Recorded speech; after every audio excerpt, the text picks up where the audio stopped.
धन्यवाद संजय जी, धन्यवाद के शर्मा जी, और आप सभी बंधुओं का भी धन्यवाद कि आज इस प्रेस वार्ता में आप सब हाजिर हैं। स्वाभाविक रूप से आप जानते हैं ये प्रेस कॉन्फ्रेंस किस लिए है। मुझे तो कई बार लगता है कि जब से माननीय मोदी जी की सरकार बनी है, कांग्रेस पार्टी और विपक्ष के प्रेस के मुद्दे भी वही होते हैं और अब हम भी थक जाते हैं वही वही प्रश्नों के उत्तर देते देते। जनता को भी लगता होगा आखिरकार ये कांग्रेस पार्टी और विपक्ष के लोग, उनकी हताशा की सीमा इस कदर बढ़ गई है कि हमेशा चोर चोर चोर चोर चोर चोर करते रहते हैं। अब जब देखिए राफेल के समय चौकीदार चोर, अब देखिए तो वोट की चोरी। ये स्वाभाविक है, जिसके स्वभाव में जो होता है उन शब्दों का प्रयोग वो बार बार करता है। आप देखिए दो लड़के, उत्तर प्रदेश में भी दो लड़के थे, यहां और दो लड़के हैं बिहार में। दो लड़के ये जेल यात्रा, बेल यात्रा सब कुछ करने के बाद अब कौन सी यात्रा कर रहे हैं पता नहीं, चोरी की यात्रा। कुछ नहीं होने वाला है, कुछ नहीं होने वाला है। जनता जनार्दन है, सब कुछ जानती है। एक चारा चोर और दूसरा पूरे भारत के सब पदार्थों की चोरी करने वाले परिवार, ये मिलकर के संवैधानिक संस्थाओं को जो चोर घोषित करने का काम कर रहे हैं, यह आपत्तिजनक है। कल इलेक्शन कमीशन ऑफ इंडिया ने, चुनाव आयोग ने एक प्रेस कॉन्फ्रेंस किया। तमाम आयोग के सदस्य बैठे थे और मैं कहूंगा कि point by point technical rebuttal उन्होंने दिया है। टेक्निकल, किस प्रकार से एसआईआर होता है, एसआईआर क्यों होता है। बिहार में 20 वर्ष पहले एसआईआर इंटेंसिव रिवीजन हुआ था, 20 वर्ष के बाद 2003 के बाद पुनः हो रहा है। जिन लोगों के मन में प्रश्न था कि अभी क्यों हो रहा है, चुनाव से कुछ महीनों पहले, तो उसका भी जवाब दिया गया कि 20 साल पहले जो हुआ था उस समय का कालखंड भी चुनाव का कालखंड ही था, उस समय ही हुआ था, उस समय किसी की आपत्ति नहीं थी। क्यों जीरो एड्रेस होता है, क्या जीरो एड्रेस होता है, एक ही एड्रेस में अनेक नाम क्यों होते हैं। 1966 से लेकर 1977, 1981 सभी रिवीजन्स के उदाहरण दिए गए हैं। आज अखबारों में भी छपा हुआ है कि जीरो एड्रेस क्यों होता है। ये सारे टेक्निकल विषय पे इलेक्शन कमीशन ने विस्तार से जवाब दिया, मगर जो ना समझे उसको समझाया नहीं जा सकता है। जो ना समझे वो अनाड़ी ही है। ये अपने आप को खिलाड़ी समझते हैं मगर वो हैं अनाड़ी, और कुछ नहीं उनका होने वाला है। वो समझना नहीं चाहते हैं। वो चाहते हैं कि यहां पर अफरा तफरी का माहौल बने, हिंदुस्तान में अफरा तफरी का माहौल बने, एक कैओटिक सिचुएशन बने, और अफरा तफरी में किस प्रकार से उन्हें कुछ राजनीतिक लाभ मिले, यह उनका प्रयास है। आज मैं देख रहा था अनेक पॉलिटिकल पार्टी के लोग बैठकर प्रेस कॉन्फ्रेंस कर रहे थे। मेरा सवाल है इन तमाम पॉलिटिकल पार्टी के रिप्रेजेंटेटिव्स से और उनके पार्टी के नेताओं से, क्या आपकी खंडपीठ बड़ी है या सुप्रीम कोर्ट की खंडपीठ बड़ी है? जब सुप्रीम कोर्ट में किसी विषय पर सुनवाई हो रही है, जब सुप्रीम कोर्ट ने एसआईआर पर रोक नहीं लगाया है, तो आप कौन सी खंडपीठ है? ये कौन सी खंडपीठ है जो आके 7 लोग बैठ गए और आपने घोषणा कर दी कि चोरी हो रही है?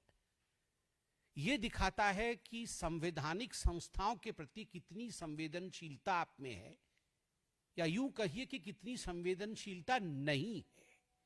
आप खिलवाड़ करते हैं संवैधानिक संस्थाओं के साथ, और केवल इलेक्शन कमीशन, चुनाव आयोग के साथ ही खिलवाड़ किया हो ऐसा नहीं है। ऐसी कोई संवैधानिक संस्था भारतवर्ष में नहीं है जिसके विरोध में कांग्रेस पार्टी, राहुल गांधी, गांधी परिवार और गांधी परिवार के इर्द गिर्द घूम रहे बाकी पारिवारिक पार्टी जो है उन्होंने हमला न किया हो। राम मंदिर का जब वर्डिक्ट आया था, याद करिए, ये वही लोग हैं जिन्होंने सुप्रीम कोर्ट तक उंगली उठा दिया था। उस समय सुप्रीम कोर्ट की तरफ उंगली दिखा करके बायसनेस कहा था इन्होंने कि ये सुप्रीम कोर्ट भी कहीं ना कहीं लगता है बायस्ड है। उस समय आर्टिकल छपते थे सुप्रीम कोर्ट के विरोध में, जजेस के खिलाफ। ये वही लोग हैं जिन्होंने आर्मी के चीफ, भारत के आर्मी के चीफ को सड़क का गुंडा तक कहने की हिमायत की थी। ये वही लोग हैं जो air strike, surgical strike, operation Sindoor के पश्चात जो आर्मी के ऊपर भी हमला करने से नहीं बचते हैं, नहीं कतराते हैं और सबूत डिमांड करते हैं, एविडेंस मांगते हैं। आप सोच के देखिए, आर्मी को नहीं छोड़ते, सुप्रीम कोर्ट को नहीं छोड़ते, इलेक्शन कमीशन को नहीं छोड़ते, कौन सी ऐसी संस्था है जिसको इन्होंने छोड़ा है? इनको लगता था और अभी भी लगता है कि सत्ता पे बैठना ये इनका जन्मसिद्ध अधिकार है। सत्ता उनको सिंहासन दिखता है। उनको लगता है ये जो प्रधानमंत्री की कुर्सी है ये सिंहासन है और सिंहासन विरासत से मिलती है। नहीं, सिंहासन विरासत से नहीं मिलती है, सेवा से मिलती है। और आज जो खंडपीठ बैठी थी, ये जो पॉलिटिशियंस की खंडपीठ बैठी थी, उनमें से एक पॉलिटिशियन कह रही थी कि लोकसभा को भंग कर देना चाहिए। अरे पहले आप तो रिजाइन करो। लोकसभा को भंग कर देना चाहिए। जब से माननीय नरेंद्र मोदी जी प्रधानमंत्री हैं, तब से ममता बनर्जी जी, उससे पहले से हैं, मगर ममता बनर्जी तो तब से हटी नहीं है सत्ता से। बंगाल के विधानसभा में ममता बनर्जी आसीन है। क्यों नहीं ममता बनर्जी अपने विधानसभा, जो कि उसका चुनाव इलेक्शन कमीशन के अंतर्गत ही हुआ है, क्या उन्होंने कभी कहा कि हमें खंडित कर देना चाहिए, हमें भंग कर देना है बंगाल के विधानमंडल को, विधानसभा को? तेलंगाना, कर्नाटक, जहां पर कांग्रेस की सरकार है, क्या कांग्रेस पार्टी भंग कर देगी? भंग कर दीजिए। इसी इलेक्शन कमीशन ने कराया है चुनाव। आपको अगर लगता है अनफेयर है तो आप भंग कर दीजिए। देखिए, इलेक्शन कमीशन इनको चिट्ठी पर चिट्ठी लिखती है, इलेक्शन कमीशन इनको ईमेल पर ईमेल भेजती है कि आइए हमसे चर्चा करिए। एक दिन इलेक्शन कमीशन के पास नहीं जाते। इलेक्शन कमीशन ने कहा 45 दिन का समय होता है। ये इलेक्शन कमीशन क्या कहेगी? ये भारत का संविधान कहता है 45 दिन का समय होता है। आपको अगर लगता है आपके विधानसभा में, आपके लोकसभा में गड़बड़ी हुई है, जिसके कारण से विपक्ष का प्रतियोगी जीत गया है, विपक्ष का कैंडिडेट जीत गया है, तो 45 दिन के अंदर कोर्ट की शरण में जाइए। आप जाके रिट पिटीशन करिए, इलेक्शन रिट पिटीशन करिए। एक ने इलेक्शन रिट पिटीशन किया, ना बीएलए कंप्लेन करेगा, ना इलेक्शन रिट पिटीशन होगा। सड़क पे जाके चोर चोर चिल्लाएंगे, सदन नहीं चलने देंगे। एक ही राग है इनका, मैंने किसी पिक्चर में देखा था, अब्बा डब्बा चप्पा। मतलब कुछ भी हो जाए, जैसे हारेंगे अब्बा डब्बा चप्पा, बस सब चोर है, सब खराब है, सिस्टम खराब है, कुछ नहीं समझना है, खाली अब्बा डब्बा चप्पा। अब हम भी परेशान हो गए ये अब्बा डब्बा चप्पा सुन के कि आखिर कब तक यही करते रहोगे आप? इनकी मंशा, मैं आपको आज स्पष्ट, आज मैं ये प्रेस कॉन्फ्रेंस दिल से एकदम एक हिंदुस्तानी के नाते कर रहा हूं, केवल एक पार्टी के प्रवक्ता के नाते नहीं। इनका मकसद एक ही है, और मकसद है घुसपैठियों को बचाना, इन्फिल्ट्रेटर्स को बचाना, जो बाहर की देशों से घुसकर आए हैं नकली इनके लोगों के द्वारा। आप टीएमसी के लोगों को देखिए बैठकर किसका वोटर कार्ड बना रहे हैं, किसका आधार कार्ड बना रहे हैं। आप जाकर देखिए बिहार में किस प्रकार से, किस पार्टी के लोग किस प्रकार तुष्टीकरण की राजनीति को बढ़ावा दे रहे हैं, किस प्रकार से घुसपैठियों को आप वोटर एनरोलमेंट करा रहे हैं। क्या ये बात छिपी हुई है? हम सब भी जानते हैं, हम सब भी राजनीति में, भारत की जनता जानती है कि किस प्रकार आप वोट बैंक की तुष्टीकरण की राजनीति और उस पे इन्फिल्ट्रेटर्स और घुसपैठियों को जोड़ करके आप अपना एक वोट बैंक बना करके जीतना चाहते हैं। मगर कान खोल के सुन लीजिए, इस देश के जो रिसोर्स हैं, इस देश के रिसोर्स पर पहला अधिकार किसी का है तो वो हिंदुस्तान के नागरिक का है। इस देश के रिसोर्स पर किसी घुसपैठिए का अधिकार नहीं है। घुसपैठिया कभी वोटर नहीं हो सकता है। और हां, जहां तक इलेक्शन कमीशन का सवाल है, आप उनसे प्रश्न पूछिए, इलेक्शन कमीशन जवाब भी दे रही है। मैं इतना कहना चाहता हूं, सुप्रीम कोर्ट ने कहा है, मैंने आज अखबारों में पढ़ा है कि इलेक्शन कमीशन का अधिकार है रिप्रेजेंटेशन ऑफ पीपल राइट के माध्यम से और constitution of India, Baba Saheb Ambedkar ने जो संविधान दिया है उसके माध्यम से कि वो इलेक्टरल रोल इलेक्शन के लिए तैयार कर सकती है, यह उसका अधिकार है। और ये जो कांग्रेस पार्टी है और ये जो आरजेडी है, ये जो तृणमूल कांग्रेस है, ये जो आम आदमी पार्टी अब समाप्ति की ओर बढ़ रही है, इनका उद्देश्य मैं बताता हूं आपको। ये चाहते हैं भारतवर्ष में बांग्लादेश जैसी सिचुएशन हो जाए। ये चाहते हैं जो श्रीलंका में हुआ था वो भारतवर्ष में हो। ये चाहते हैं कि अफगानिस्तान और पाकिस्तान में जो हालात हुए थे वो भारतवर्ष में हो। कुछ राजनेताओं ने तो टीवी पे आकर कहा है अभी तक कैसे ये लोग छुटे हुए हैं, अभी तक कैसे इनके घरों में लोग नहीं घुसे हैं। They want complete chaos in the streets of India. They want Indian people to be barbaric. वो चाहते हैं कि भारत के लोग हिंसा पे उतारू हो जाएं, सड़क पे आ जाएं, मार काट मचे और उसमें ये फायदा उठाएं। बट यही फर्क है हिंदुस्तान में और बाकियों में। भारत के लोग समझदार हैं, हमारे में विवेक है, हमारे अंदर एक हजारों वर्ष की सिविलाइजेशनल, जिसको कहते हैं हम, की एक सांस्कृतिक विरासत है।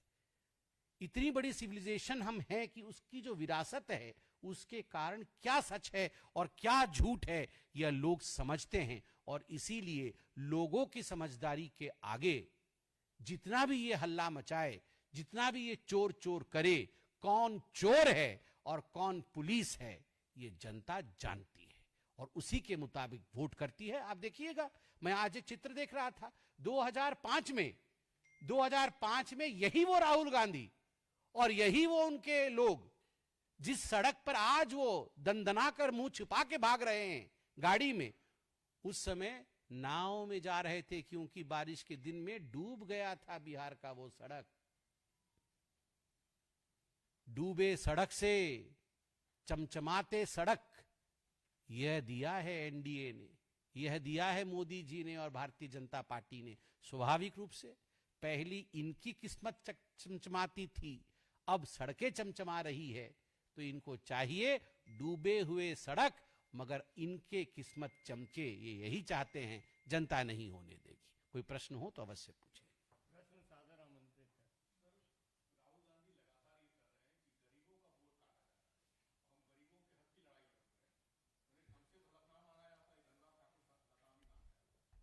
देखिए, राहुल गांधी कौन से गरीब की लड़ाई लड़ रहे हैं हमको भी पता है।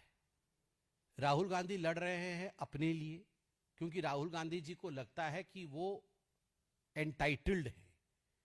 उनको लगता है कि इस देश पे शासन करने का अधिकार गांधी परिवार के पास है। गांधी परिवार अगर शासन से बाहर होती है तो वो जल बिन मछली जैसी उनकी हालत होती है।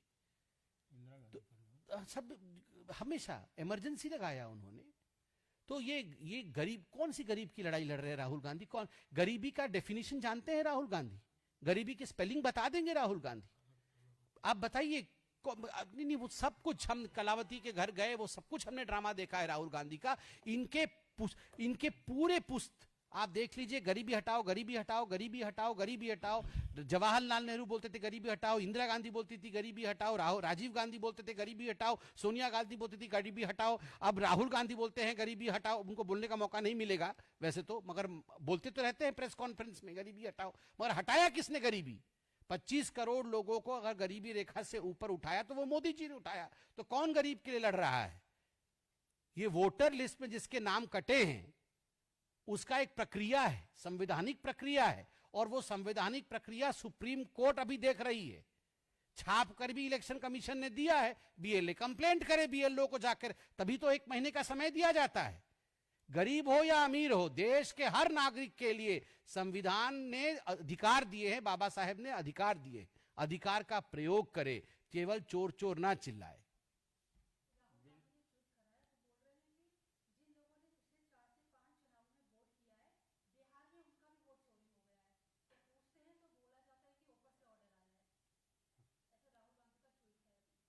ये बचपन में हमने कुआं चोरी वाली कहानी सुनी थी।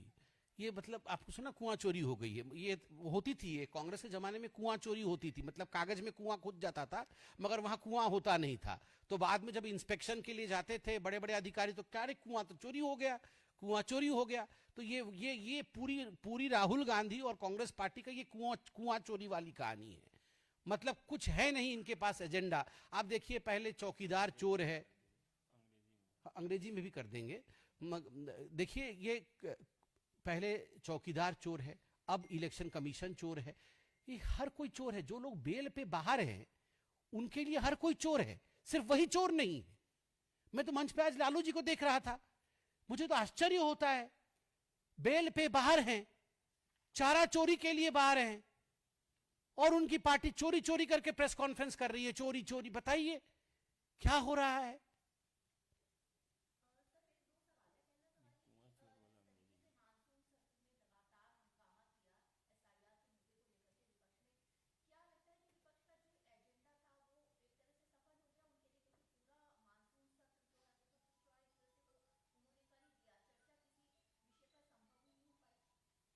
आपने सही कहा कि राहुल गांधी और ऑपोजिशन पार्टीज ने और खास करके कांग्रेस ने ये जो मॉनसून सत्र था उसे समाप्त कर दिया, डिस्ट्रॉय कर दिया।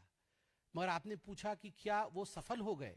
याद रखिए, डिस्ट्रॉय और सफल ये दोनों शब्द कभी भी एक साथ नहीं जुड़ सकते। जो डिस्ट्रॉय करता है, जो समाप्त करता है, जो खराब करता है, जो ध्वंस कर देता है बने बनाए चीज को, वो असफल ही होता है। तो कांग्रेस पार्टी ने अपने आप को देश के सामने उजागर किया है, दिखाया है कि हम ध्वस्त करते हैं। एक एक दिन में करोड़ों रुपए खर्च होते हैं। हम सभी सांसद यहां पर क्यों बैठे हैं? ताकि चर्चा, सार्थक चर्चा हो सके। और जिन विषयों में चर्चा मांगी थी उन विषयों पे तैयार है हम चर्चा करने के लिए। मगर ये चर्चा भी नहीं कर रहे हैं, ना चर्चा होने दे रहे हैं, केवल और केवल इसलिए क्योंकि इन्हें एक हंगामा काटना है और कोई भी मुद्दा नहीं है इनके पास। आप सोचिए, एक करप्शन का मुद्दा होता तो पार्लियामेंट में डिस्कशन करते, एक कोई देश में कोई गड़बड़ी हुई होती हमारे सरकार द्वारा तो पार्लियामेंट में हंगामा करते। वो उस विषय पे हंगामा कर रहे हैं जिस विषय में पार्लियामेंट इलेक्शन कमीशन के विषय को कैसे डिस्कशन करेगी। आप इलेक्शन कमीशन आपको बुला रही है, आप जाते क्यों नहीं डिस्कशन करने? आपको इलेक्शन कमीशन ने 5-5 बार बुलाया कि आइए, जो भी डाउट है आप हमारे साथ बैठ के डिस्कस करिए। Why doesn't Rahul Gandhi go and discuss? Why doesn't the Congress party go and discuss it with the election commission? क्योंकि चोर उनके अंदर है, उनके मन में है। एक सेकंड विनीत अभी बचे हैं, इसके बाद आप कर लीजिएगा। विनीत आ जाएंगे।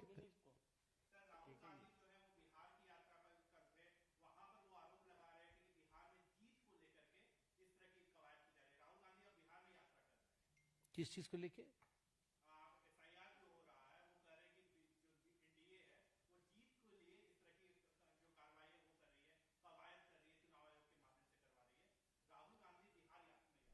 नहीं, देखिए, राहुल गांधी बिहार यात्रा में, वो तो पूरी देश में यात्रा कर रहे थे, अब उसका हश्र क्या हुआ वो भी आपने देखा है। देखिए, जहां जहां राहुल जाते हैं उसके बाद क्या होता है ये तो आपने हर चुनाव में देखा ही है। तो इसमें हमें आपत्ति नहीं है, वो थोड़ा ज्यादा ही जाना चाहिए। हमारा भी मानना है कि राहुल थोड़ा ज्यादा जाए, तेजस्वी से मेहनत नहीं हो पा रहा है इतना, थोड़ा राहुल जाएं, अच्छी बात है, डेमोक्रेटिक कंट्री है। जहां तक जीत का सवाल है, बिल्कुल हम जीतेंगे। हमने अच्छा काम किया है बिहार में, गरीबों के लिए काम किया है हमने बिहार में, हमने नौकरियां दी है बिहार में। हम सार्थकता के आधार पर, अच्छे काम के आधार पर, सकारात्मकता के आधार पर जीतेंगे और जीत हासिल करेंगे। नकारात्मकता से कभी जीत नहीं होती है और यह बात राहुल गांधी भी जानते हैं।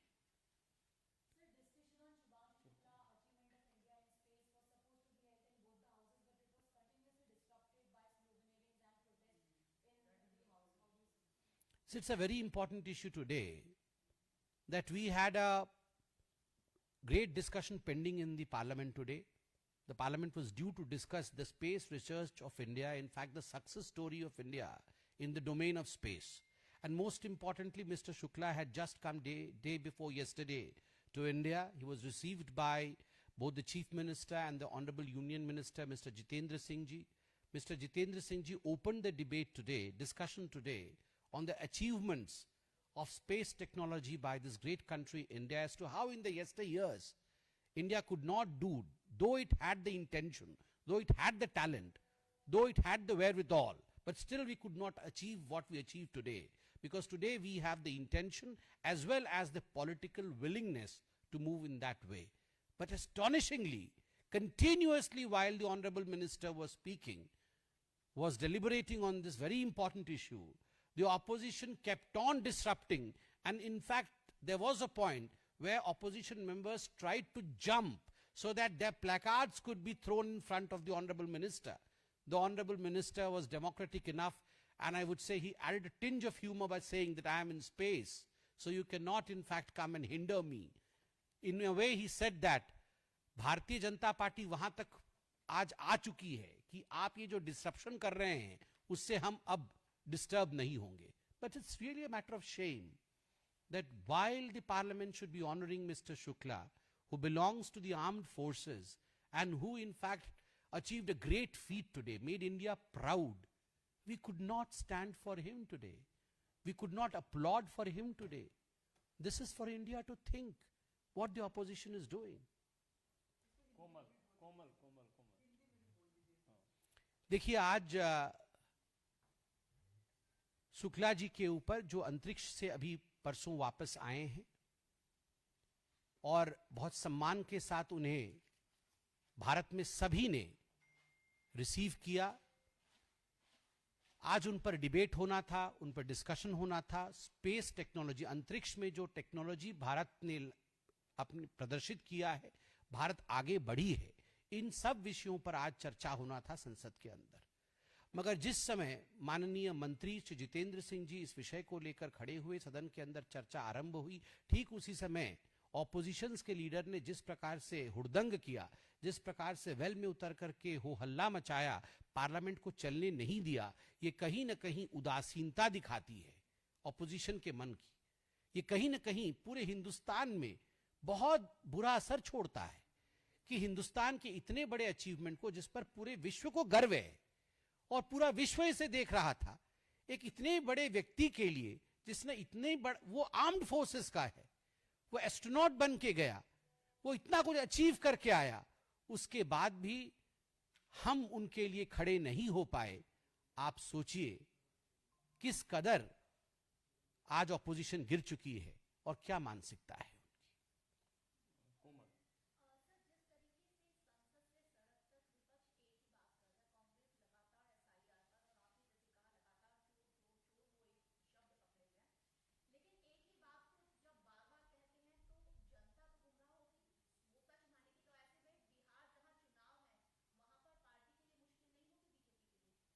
बिहार चाणक्य की भूमि है, बुद्ध की भूमि है.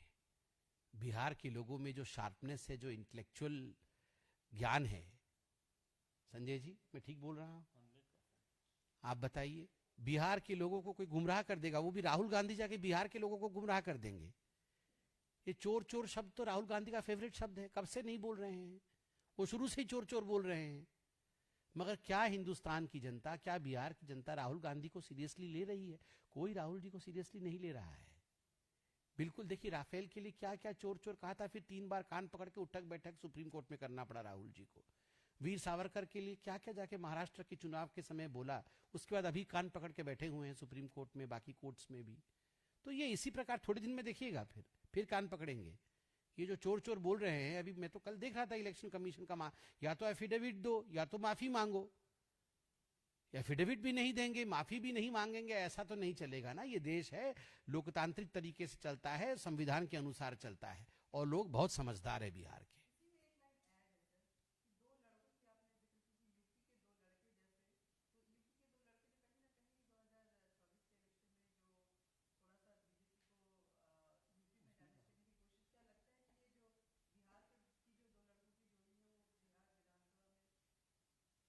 नहीं नहीं,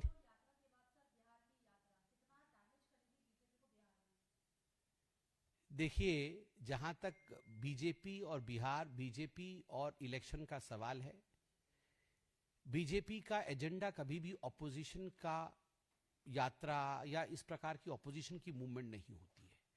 बीजेपी हमेशा अपने एजेंडे पे चलती है, और हमारा एजेंडा विकास का एजेंडा है, डेवलपमेंट का एजेंडा है.